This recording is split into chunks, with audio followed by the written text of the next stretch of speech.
Sarah, speech therapist here. Now that school's coming back, I thought it would be good to talk about ARD meetings, special education programs, and all the tricky acronyms that go with it. Everything that I'll be talking about today is based on my experience in Texas, and I think that the process will be similar throughout the country, but just know that the acronyms or terms may be a little bit different. So I thought it would be good to run through them before we get started. ARD, Admission, Review, Dismissal.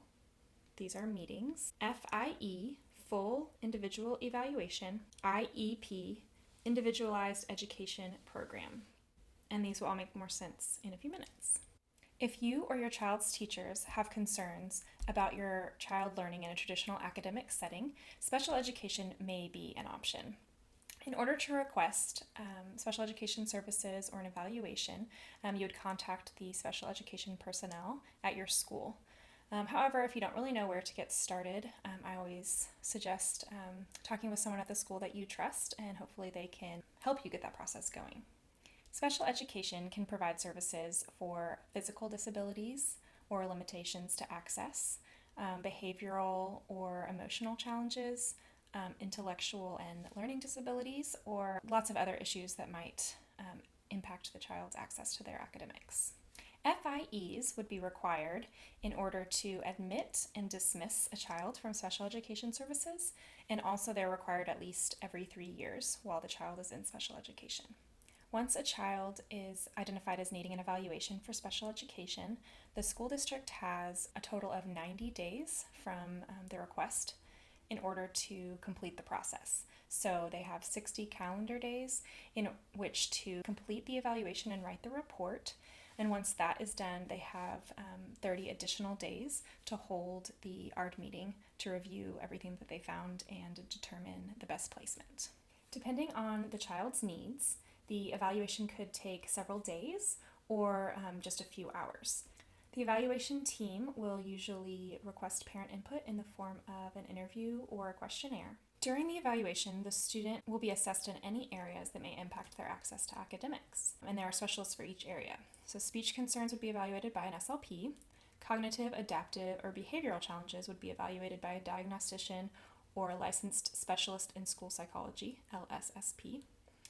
Fine motor skills or sensory issues would be evaluated by an occupational therapist, and gross motor skills, such as trouble walking, running, or jumping, would be evaluated by a physical therapist. The evaluators would then summarize their findings in a report and make recommendations. To review the FIE, the school will hold an ARD meeting, Admission, Review, and Dismissal meeting.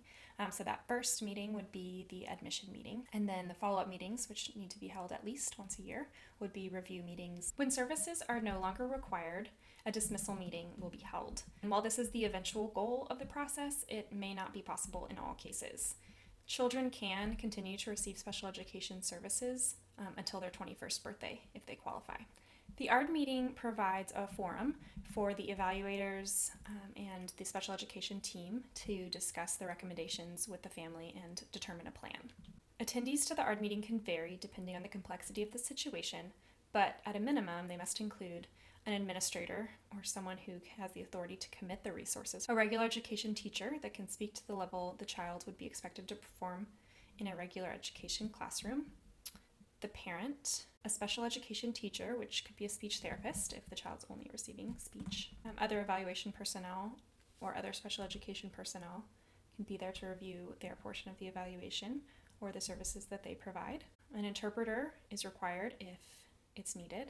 The student is required at an ARD meeting when they start to address transition services, such as middle school to high school or high school to life, but in other cases they are also welcome at the parent's discretion, though not required. Additional optional attendees could include anyone that has relevant information about the child, and this could be a person invited by the parent or by the school, such as another family member, a babysitter, or maybe a home health therapist. For example, I've gone to ARD meetings to help parents understand what's being said or to provide information to the committee about what the child is doing at home. The required and optional attendees can be kind of complex depending on the individual's special needs.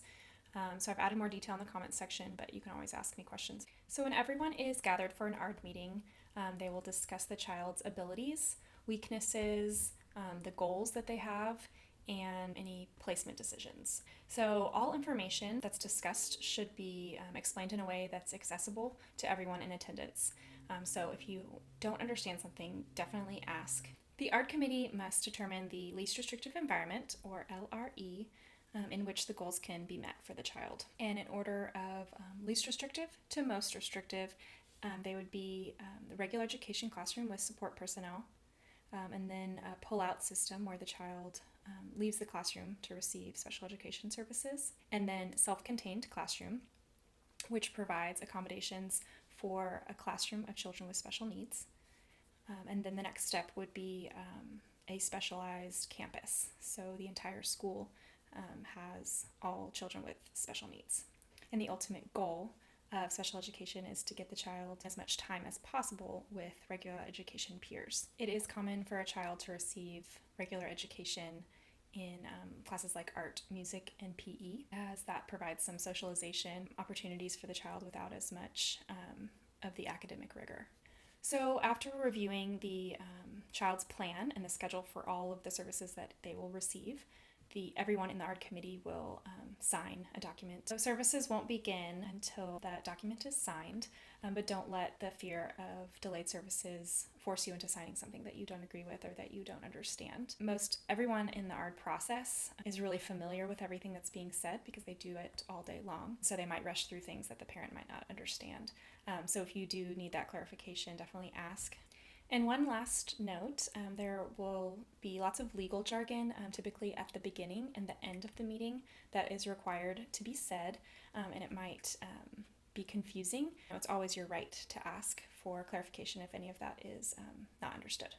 This is a complicated topic and it can be intimidating, but it's really meant to be a collaborative process that provides the child with the best services in order for them to be successful in school. But as always, if you have questions or comments, please leave those on my Facebook or Instagram. So thanks so much for joining me, and I hope that helped you a little bit more understand the special education process in the schools.